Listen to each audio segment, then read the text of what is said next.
The X Zone Radio Show with Rob McConnell is largely an opinion talk show.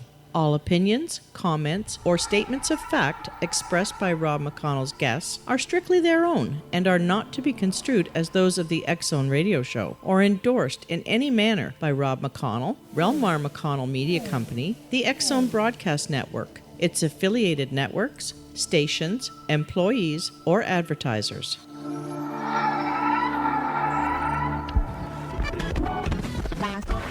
All Hit Radio.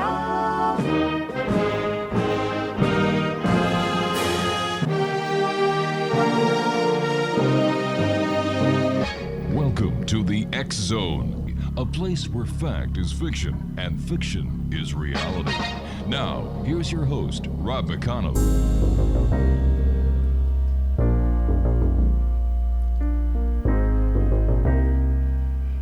And welcome back to the X Zone, everyone. I am Rob McConnell, and for the next 4 hours, I'm your host, I'm your guide, as together we cross the time-space continuum to this place that I call the X Zone.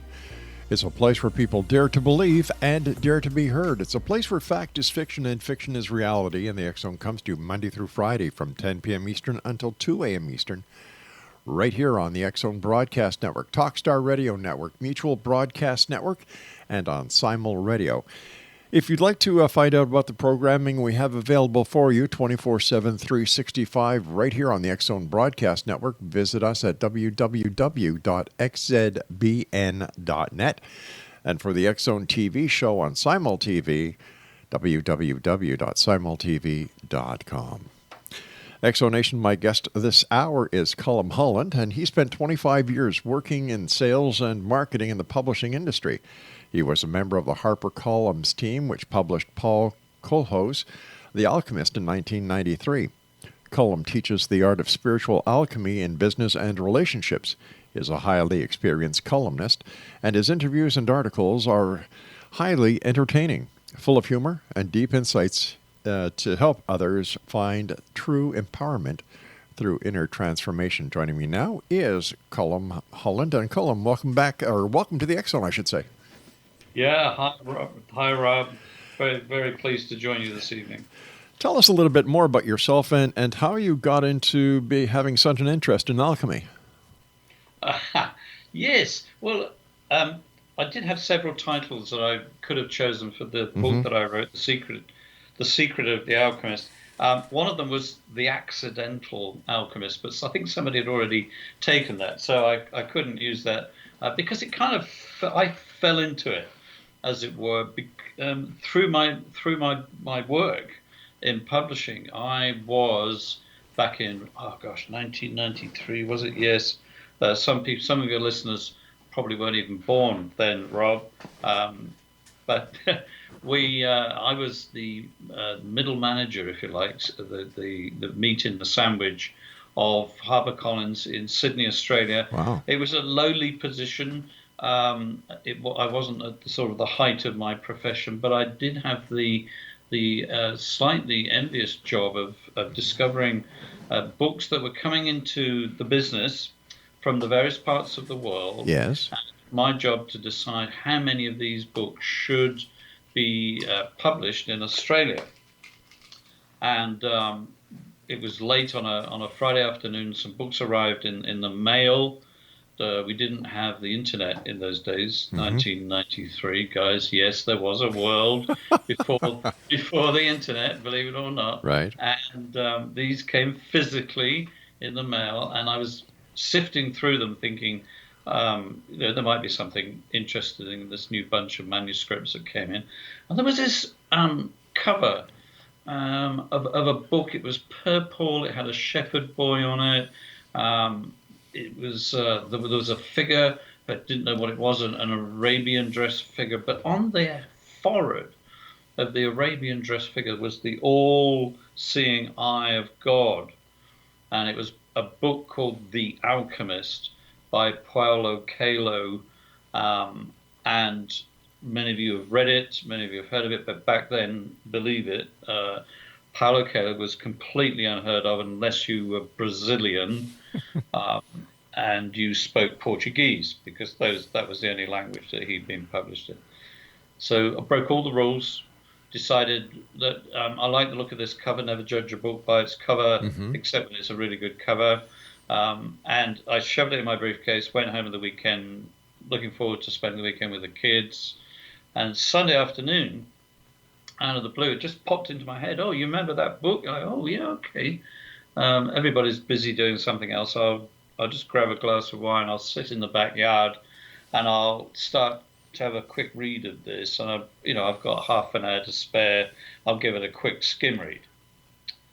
Well, that plan went out the window immediately. I read every single word. I nourished every single word. I got through to the last page of The Alchemist by Paulo Coelho in English, and I just knew, I just had the knowing, if you like, that this book was going to be a global mega bestseller. What was it that gave you that impression? I mean, besides the great cover. To use a cliche, it resonated at a depth within me beyond my intellect. And I was listen, guys, I was not into anything really around the subject of alchemy. I didn't really understand what an alchemist was. If you don't know the story of the alchemist, I recommend it, of course. It's just a little fable. It's just in a way, it's just an extended short story of a shepherd boy in Spain who has a dream that there's some treasure hidden near the pyramids in North Africa, and he sells his sheep, goes to North Africa, meets various interesting characters along the way, but goes through some real trials and tribulations and fears and temptations. The main temptation being, of course, just to keep giving up, to not go through the pain that he just putting himself through in his life. And eventually, I won't spoil the story for you because I'm going to let you enjoy the ending. But that story resonated with me. This was not about a shepherd boy. This was about me. That's what the book did. And I know very few books that would do that instantly, simply. And if it would do it for a massive skeptic like me, who didn't particularly believe that we are connected, like the alchemists believe, to the universe, that we're one with all things, that we're one, we're all connected to each other, and that there are forces available to empower us to live fulfilled lives, to reach the pinnacle of our ambitions, and so on and so on. But if any book was going to encourage you to do that, then this book, The Alchemist, was going to do it. So to finish the story very quickly, I rang my colleague in California, whose job it was I was reporting back to about the book, and I woke him up really early on his Monday morning. I had his home number. That was a real mistake on his part to give me his home number, because I rang him. He was just got out of bed, and I said, "Oh, Colin, what are you doing ringing me at this time of the morning?" And I said, "I've got to talk to you about The Alchemist." He said, "You're kidding? It's 7 a.m. I haven't even had a coffee yet." So as he made his coffee, I said to him, "Look, have you read this book?" He said, "Yeah, I've written it. I'm not in depth yet, but what?" And I said, "Look, I want 200,000 copies for Australia." And his first remark was, "Are you drunk? Are you crazy?" Probably the most I'd ever ordered of any book, and we'd ordered books like A Course in Miracles by Marianne Williamson. Right. We'd ordered books by Dr. Wayne Dyer. We'd ordered and he said, Paulo was unheard of. It was the first book. So I said, "No, I just know, Greg, trust me, I know." And he said, okay, let me talk to everybody else. So he talked to everybody else, and they came back, and we didn't quite print that many. I think we printed that many for the whole globe. It since has sold over 85 million copies and counting. It's been translated into 70 languages. It held the Guinness Book of Records for the most sold single book of any living author ever, and was only beaten your listeners have got to try and guess this. Think of another really popular book that's probably most of your listeners' lifetimes. That's also a bit about alchemy, because that's the only other book that's ever beaten The Alchemist. And of course, yeah, you got it. The Bible. It's J.K. Rowling's Harry Potter. Harry Potter, my God. So 2 books, Rob. The 2 books that have made the Guinness Book of Records in recent times of the most sold of a living author are both on the subject of alchemy. All right, stand by. We've got to take our first commercial break. And when we come back, more about this very interesting story with our guest this hour, Colm Holland. And we're going to be talking to Colin about The Secret of the Alchemist. And this is coming up here on the X Zone with yours truly, Rob McConnell, from our broadcast center and studios in Crystal Beach, Ontario, Canada. Now, listen, if you'd like to get a copy of this book, all you need to do is go to Amazon.com, I believe. Am I correct there? Yep, that's it. And I believe the launch date is later on this year. In what is it? August 1st. August 1st, and for you people in the United Kingdom, July 31st. We'll be back on the other side of this break as we continue here in the X Zone, a place where people dare to believe and dare to be heard. It's a place where fact is fiction and fiction is reality. And you're listening to yours truly, Rob McConnell. I'll be back. Don't go away.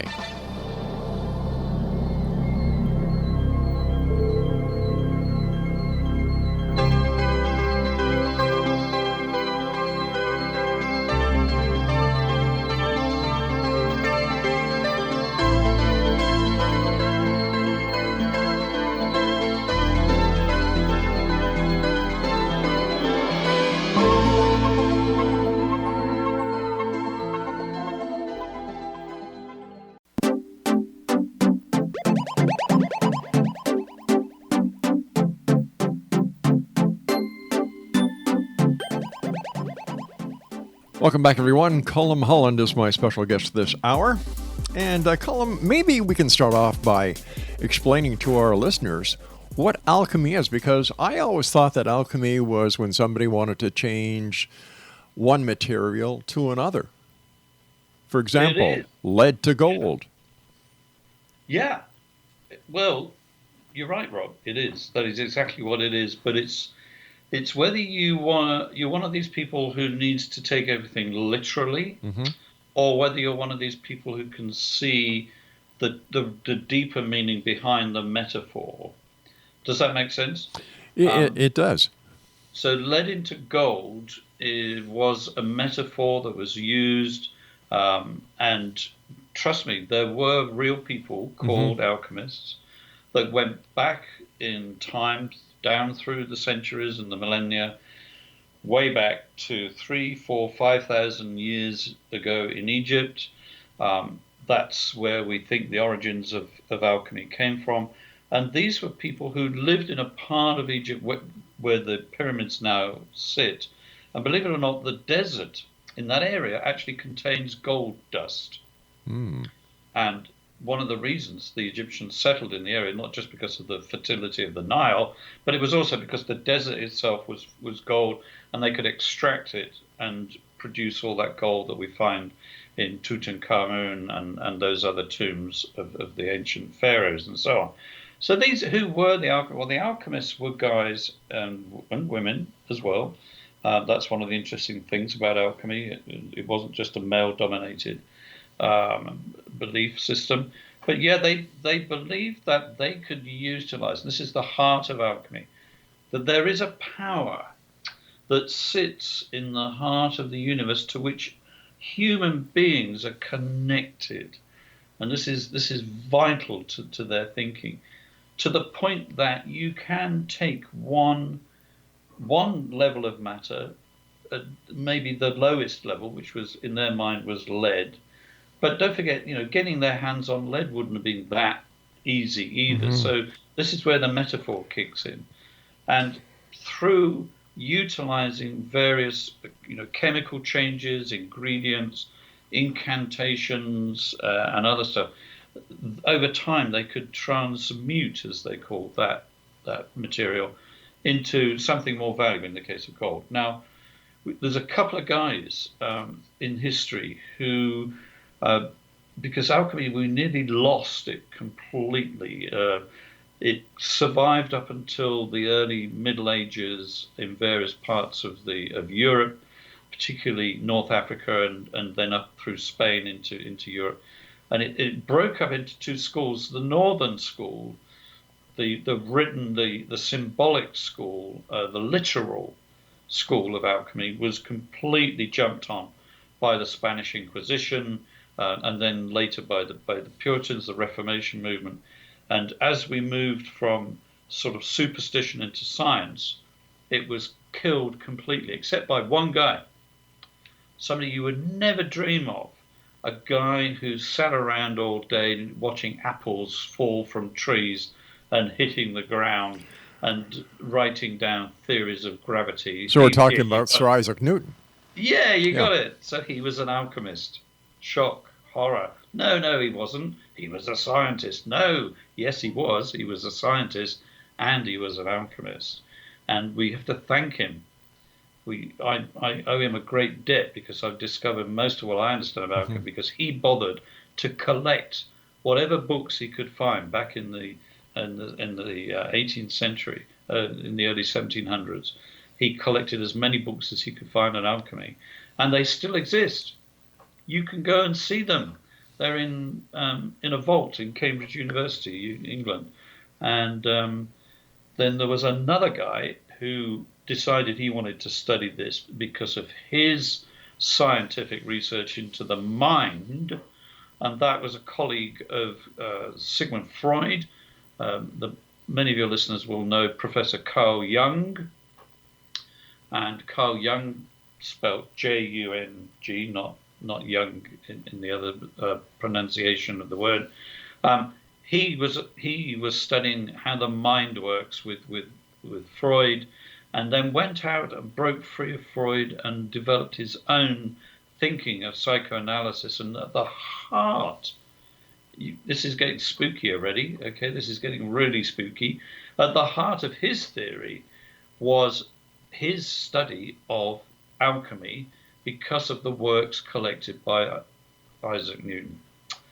So Professor Carl Jung was influenced in his development of the theory of psychology from the very work of the ancient alchemists. He even wrote books on it. So Really? he's even written books on spiritual alchemy. He mixed with a guy called Wolfgang Pauli, who was a quantum physicist. I mean, these guys were not chaps with pointed hats on, buried deep, in cobwebs, cooking up all sorts of horrible things in beakers, in test tubes, in laboratory. And these were real intellectual thinking people. And what Carl Jung discovered, and what has helped me enormously in my understanding of alchemy, is the alchemy takes place within us. That transmutation from lead into gold is a metaphor for the transformation of the self, according to Carl Jung, Right. from the things that we despise and we hate about ourselves, quite possibly, the buried matter, the base matter that lives within the unconscious of all of us. So let me ask you this. What is the difference between alchemy and religion? Alchemy, first of all, is not a religion, and it's completely neutral when it comes to religion. Many ancient alchemists were of a Christian tradition. Many were from a Muslim tradition in ancient Egypt. There are even Chinese and some Far Eastern. But isn't alchemy trying to get the same message across that religions try to get to the I people? wish. Depends on the religion. Well, for example, I'm a Christian. I go to the Anglican Church. And, do unto others as you would have them do unto you. The 10 Commandments, and the rest of the positive word that we're taught.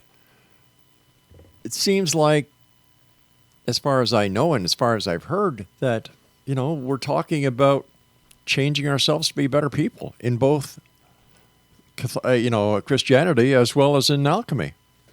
Yes, if that's your faith, Rob, then you are very close to an understanding of alchemy in your religion. Would it be safe to say then that alchemy is replacing some religions because of the diversity and because of the contradiction of one religion to another, that because alchemy is neutral, this is where the fold is now going? There is a school of thought, Rob, that says because alchemy predated most modern religions as we know them, even ones with historic roots, that many of the origins of those religions that we believe in come from alchemy initially anyway. Well, what is the origin of alchemy? So the group of philosophers and early scholars, mathematicians, astronomers, people who helped build the pyramids, people who helped work in chemistry, early metallurgy, and all of that. Those people had a collective name of alchemists, and they did live in Egypt, and they had their own religious beliefs as well. And they believed in a guy called Thoth, Thoth, who was the deity, if you like, who was the go-between the divine, the power that lives within all, that created all, and so on, call it whatever you wish, God, spirit, whatever, and that Thoth was the go-between that deity and humanity. But there was something really magical that we're almost in danger of losing in our modern age, is that the alchemists did not believe that we were independent or separate from that deity.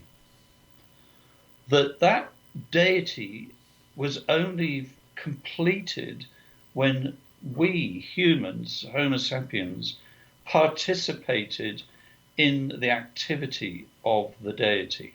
Well, isn't that the same thing in Christianity? Depends on your version of Christianity, I believe, but yes, if that's what you believe, absolutely. So God does not in the alchemist word God or they actually didn't necessarily believe in a monotheistic being. Right. So that might differ from some people's version of Christianity, Rob, possibly. They believed that there was a force. Star Wars fans are going to love this, of course. That they believed that there was a force, and I've helped in my book, The Secret of the Alchemist, to understand how they viewed that force by giving it a character, by giving it naming its personality. And the name I give, and many of the ancient alchemists would agree, is that the force of that personality is unconditional love. And there's something quite special about that personality, because that personality accepts the human condition without any conditions. All right, stand by. You and I have to take our news break at the bottom of the hour. And Exonation, Colm Holland is our very special guest. And if you'd like to find out more about Colm or get a copy of his book, just Google his name, search out his name on Amazon, and you'll be able to get your very own copy of his books. And very interesting gentleman. And we'll be back on the other side of this break as we continue here in the X Zone with yours truly, Rob McConnell, from our broadcast center in Niagara, Ontario, Canada.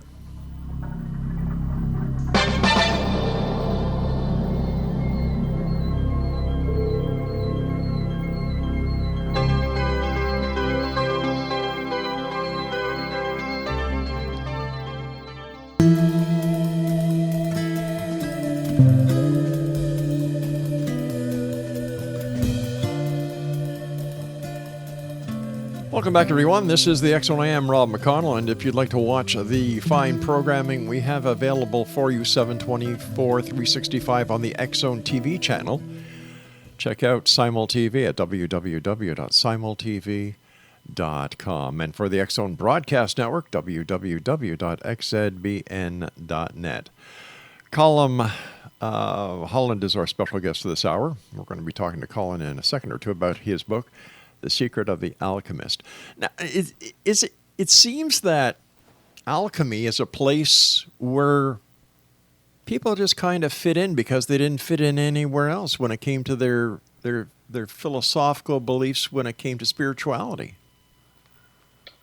But that's probably a good way to view it in retrospect, Rob. But if you can just come on a little time journey with me. Sure, I'm right with you. If we go back a couple of thousand years, even predating the birth of Christianity, what we've forgotten, because our history teachers have got more important things to teach us, but if you've got the time, it's well worth the investment in your own study of history. Going back to, say, the time of Alexander the Great, what you'll discover that alchemy was the thinking. This was the predominant thinking. And when, for example, Alexander the Great invaded India, yes, folks, Alexander the Great did invade India for trade reasons, of course. He took with him, from records that we've found, at least 120 intellectuals, not soldiers. I mean, he had thousands of soldiers with him as well, but 120 intellectuals who had actually built the first library in Alexandria in northern Egypt on the Nile. And most of those books in that library would have been labeled with the thinking of alchemy at some point. So what has happened through the ages to where we are today is that the body of the thinking of alchemy has morphed into some other philosophers thinking, particularly Greek philosophy. Anybody who reads Aristotle or Plato will hear what I'm saying and go, yeah, that's what those guys believe as well. Plato was right on this stuff. Well, guess what? Plato would regard himself as an alchemist. So it's a whole chunk of a valuable belief in the resources of the universe to empower us as human beings. And we kind of lost. Now, some aspects of some religions have kept it, but there's one really critical thing that I think some religions have lost, is that alchemy does not require conformity to a belief system. And it also has this other habit, which I love, of being able to hide itself in plain sight. So let me just tell you a little brief story of why I came to that conclusion. Please. And it's a personal story. So like yourself, I came from an Episcopalian, a sort of Anglican background, and I had been on a journey personally in that faith since the age of 18. And when I met Paulo Coelho and his book, I was 40 years old. So I'd already trodden the path for quite a while. I did think of myself as a pilgrim of faith. Didn't know anything about alchemy though. And when we published the book, and when obviously it took off and it was it was exactly everything I believed it was going to be. Paulo came to Australia. And now in Brazil, Paulo has a nickname, and the nickname is the Wizard. And any Brazilians listening, yes, I'm right. And he came to Australia. We gave him his first literary event. He spoke at a literary event, a writers' event in Adelaide, Australia. The queue for people to sign his book went around the block of the building in Adelaide twice. And the organisers, and us as well as the publishers, we had never in living history ever seen that kind of response to an author's book. We'd had some great best-selling global authors, and this was this first-time author. So I'm scratching my head at this point going, okay, so this book, this story of the shepherd boy blew me away. Now there's this queue around the block. And then he came to Sydney and he said, I want to take you, Colm, and your wife, and your publicity manager and her partner, and my wife's here, Christina, and we're just going to go out for a meal together. And I go, yeah, but what about, the CEO of HarperCollins? What about the marketing director? What about all these, the publishing director? No, just you guys. Because I just want to thank you for believing in my book. You were the first sort of English language people to believe in my book the way you have. So we went out fabulous meal, lovely guy, really, really wonderful time. And he said, look, the meal was nearly finished, and he said, I want to thank you both for the effort you've put in. And he turned to my colleague Naomi and he pulled out. He said, look, I've asked my wife and God what I should give you. And they said I should give you this. And she opened this little box, and it was a dressed diamond ring. And I mean, tears just, I mean, this was worth a couple of $1,000. And she was just blown away, and we were clapping. Wow, amazing, thank you, she said. And then he turned to me, and I'm thinking, ooh, wow, maybe a gold Rolex would be nice. Yeah, right it would be now. nice, yeah. Yeah, I can't afford a gold Rolex, so I've got the mortgage to pay, I've got kids to feed. I know that feeling. He looked me in the eye, and he said, I've asked God what I should give you. And God told me I should spend a day doing my alchemy magic just for you, Colm, so that whatever you want will come to pass. You just need to decide what you want. Thank you, everybody. Got to get an early flight back to Brazil tomorrow, blah, blah, blah. Hugs around. Off he went, disappeared into the night. And I was left not with a gold Rolex watch. I was left with, I don't know what I was left with at the time. I was going, oh, okay. That was a bit weird. And then stuff started to happen. And this is where it gets spooky. I was stuck, as I said right at the beginning, in middle management. I was very frustrated. The core feeling of what I felt, and I know there's loads of folk out there listening to this are going to say, yes, I knew what Colm's talking about. I was stuck at that point in the midlife where I thought, is this really as far as it gets, as good as it gets? I love my family. I've been very happily married for years and years, beautiful kids. I've done okay in my career. It was all right. I wasn't at the top of it. But I had this burning desire that I just knew somewhere that I wasn't really fulfilling my personal destiny. Just a sense that there was more that I could be doing. And what happened with the book, The Alchemist, was that this is exactly the story of the shepherd boy who has the dream and follows the dream, faces his fear, takes the risks. And I wanted my own business. I was desperately wanting to run my own business, but I was just blocked for years from the fear that I was going to wreck my family's financial situation, that I didn't really have the skills to pull it off. How could I believe that I was capable of doing something so adventurous as that? As I went back to The Alchemist and began to study The Alchemist and began to want to find this secret, because I believed, there must be something in it. Look at Paulo's success. This book's okay, this Alchemist book, but how could such a simple story have such a financial impact as it went on and sold millions and millions and millions? And I was going, wow, I knew it was going to be a bestseller, but this is awesome. And so as I read that, two things happened. A couple of guys who were in management above me both got jobs somewhere else. They were promoted. They got much better jobs somewhere else. And I was promoted up through the ranks into the places that they had.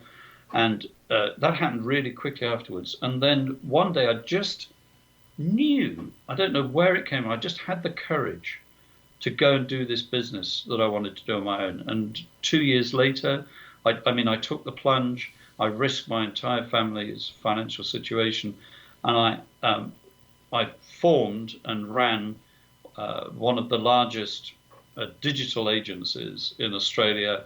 We had 85 staff. We were managing projects like the Sydney 2000 Olympics with Toyota Australia, Telstra, which is the big telecom in Australia, and so on and so on. Mega clients, and we made a ton of money. I mean, we were very successful. And I remember going into the bathroom one day, and I just stared myself in the mirror, and I just looked myself in the eye, and I said, how did you get to this position? If you had to put a pin in your timeline in Facebook, when would you name the day? Facebook wasn't invented by then. All right, we're going to have a bit of a cliffhanger here. We'll find out when that moment was when we return. And this is our final segment, so please stand by, everyone. One more segment with our guest this hour, Colm Holland, and we're going to be talking to Colin more about alchemy and his book, The Secret of the Alchemist. This is the X Zone. I am Rob McConnell, and Colin and I will be back on the other side of this break. Whatever you do, do not go.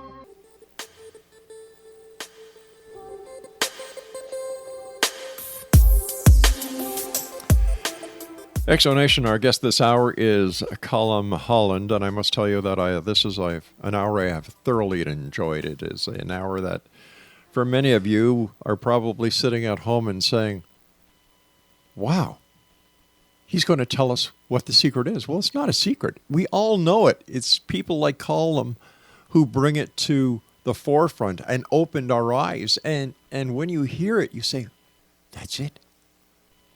The alchemy is in you. Colm, in this instance, is the alchemist who is changing your life because he is opening your eyes and saying, you know what? You can do it because of this. I believe in perseverance, Colm. There have been many times when I've started projects, my wife, my staff, my partners said, you're nuts. And there's been time limits that they've put on, and I say, I'm not going to stop yet. Oh, come on, Rob. Enough is enough. No. And I prove them wrong all the time because I believe in perseverance. But I also know that a lot of people that you and I both meet on a daily basis are afraid to take chances, are afraid to listen to that little voice inside of them. Yes. Where does fear play in the world of alchemy? So let's go back to the concept in alchemy of transmutation, which Carl Jung called transformation. The power to make a change does come from within, in my experience, but very often the self, the true self that is able to dream and act on those dreams has been buried, has been pushed down, and ironically, that true self is often despised because the true self carries weakness within it. So if you go into the thoughts and the teachings of Carl Jung, what you discover is there is this child, the inner child that Carl Jung talks about. He doesn't actually call it that, but we are the product of all that has happened to us in our lifetime, but also we inherit the lifetimes of others because of the genes. Sure, and we can use this very simple analogy. It's our programming.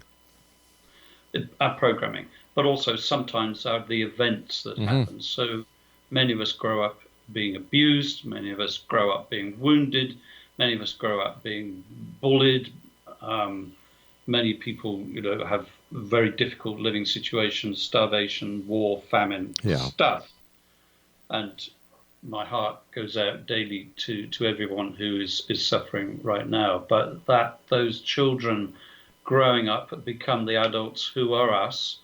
And we have a choice at some point in our life. We have a choice. We can either live out the pain and those wounds and let them diminish us and let them control us. Yeah, because what I discovered on my journey was that there was this inner Colm who would have this nasty habit when I was trying to get positive and make things happen, I was just beginning to believe that, maybe I could do this dream, I could fulfill it, I could do this thing. He would just come crashing in out of the blue, like, a dragon breathing fire and go, who the hell do you think you are? And would project that failure, would project that fear of failure, that weakness onto others, and so I became a bit of a liability to other people, and I just didn't like this person. I just made the decision one day when I was quite young, so this predates my introduction to alchemy. I went on the journey to the dark night of the soul. So I followed the teachings of Thomas Merton. I went to the place that most of us just spend all our adult life avoiding, and I did know love. I did know that there was a force who loved me unconditionally, thank goodness. And I invited that love to heal those places in me. So and he did, she did, It did. love did. And I carried that treasure within me. But I still had that fear of failing, that real block of failure. And the problem with the fear of failing, it's two sides of a coin. On one side of the coin, and Carl Jung talks about this. This is what he so eloquently describes in his theory, that our personality is stamped with like an archetype. We behave in certain ways as if we have no control over them. We're living out various roles in life, and there are patterns to these, and he called them archetypes, not in the pop sense, but in the true sense of an archetype. And that quite often is what stops us and blocks us, and it's one of those archetypes is full of fear. And the way I managed to, in the end, was, as I said just before the break, that pinpoint in my Facebook timeline, if there had been a Facebook at the time, was that meeting with Paulo. He was able to go in his psyche into the universe and was able to pull on the power of unconditional love and psychically remove those things in my psyche that were standing in the way, that I just needed somebody else to give me that nudge. So somewhere he knew I'd done the work. He'd spoken to God. God had said, this is what Colm needs. You do the work. And that's the role of the alchemist. And guess what, folks? We can all do that for one another if we are prepared to be open to unconditional love. Whether that's through our religious faith, doesn't matter what faith it is, whether it's through our atheism, that doesn't matter either. If we don't believe in a monotheistic God, that's fine, because that's got nothing to do with alchemy. Alchemy is about something completely universal that doesn't rely on belief. And so in my book, The Secret of the Alchemist, I take you through the journey that I've been on and through my lifetime. The alchemists call that journey, by the way, the great work. And I hate to say this, but it is work. There is some caring and loving and nurturing work that you are going to need to do to yourself in order for you to be able to offer that to others. We can only give, am I right, Rob, from a place of plenty. That's right. That is so true. I'm up for plenty. You want to give me, I'll take it. If it's love, I'll take it every moment. If it's the help that Paulo gave me when doing whatever his psychic magic, whatever it was, I'll take it. Because if it means I end up living a life of my full potential, if it means that I'm living a life where I can unconditionally love other people and bring about change and benefit to the world around me, I'll sign up for that every day. And if it means I have to go and do some work, yeah, I'll do the work. And there are so many examples. I'm sure of all of us can instantly think of people in the world today, shining examples of alchemists. They may not even call them, identify themselves of that, but you can see how they've gone from meager beginnings and believed and faced the I'm just thinking, sometimes I often think of Oprah Winfrey, for example, who faced that terrible sexual abuse that she suffered as a child. But isn't it possible that it has nothing to do with alchemy at all, that it all has it's because of your own self-realization, whether it's talking to somebody who inspires you, or even if it's the placebo effect, But as I see it, we all have it in us. Yes. It's nothing magical. It's nothing miraculous. We all have it in us. And we just need to be... I agree, absolutely. Don't want to cut you off there, but I have adopted the thought of it as magical and miraculous because for me, life, because of my following the framework, and alchemy is just a metaphor. So alchemy is just another way to view life's journey. And one of the things that I've come out of by using alchemy as a lens through which to view my own progress and my own potential is that life is miraculous. Life can be magical. And every day, I just wake up now, and can you imagine this, everybody? I wake up every day and say, what magical thing is going to happen to me, with me? What magic can I create today? What miracle can I see manifested from my own being? And I had some tough times. I'm telling you, I had the cards stacked against me.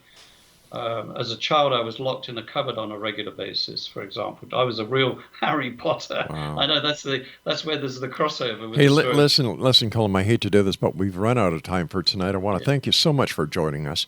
And Exonation, if you would like to find out more about Colm, or if you'd like to get a copy of his book, it's going to be available on Amazon.com. Once again, our guest has been Colm Holland. Wow. I don't know, Exonation. I am one to believe that we all have the answers within. There's nothing magical about it, in my opinion. There's no miracles. It's just looking at that man in the mirror or that woman in the mirror and being honest. Don't be fearful. I agree with Colm when he says that fear plays a role in success or failure. He may not have used it that way, but that's the way I see it. The difference between a dream and reality is just doing it. The dream is your idea, your aspiration, where you want to go. And reality is the result. It's how you got there that brings us all to the point of success that we want to be in. And remember this, my friends, you cannot have success without failure, because failure is the lesson that we all learn to be successful with. I'll be back on the other side of this break at 6.5 minutes past the top of the hour as the X Zone continues with yours truly, Rob McConnell. Don't go away.